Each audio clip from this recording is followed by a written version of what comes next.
Ayan, magandang gabi mga ka-electric. Ito yung e-bike natin, bagong paligo ito. Ayan. So, magandang pangalan na ata nito, itatawag natin, kamote.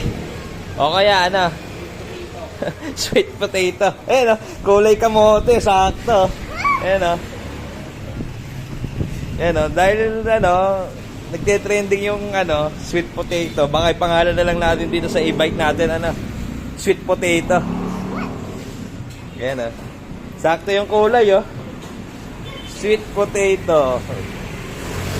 Pure electric motorcycle, ayan. Naka 3,000 watts hub na motor, hub motor, yan.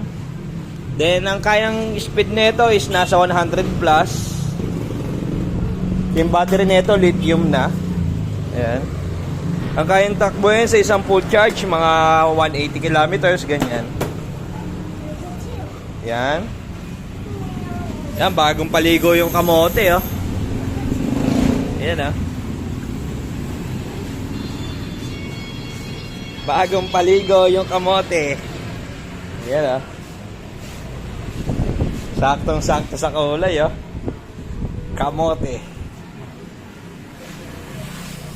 So, ito, may binibuild pa kaming isa dito. Hindi ko alam kung anong papangalan dito, Comment down below kung anong gusto nyong magandang pangalan dito. Yan, Di pa tapos, Yan. So, yun lang. Peace out.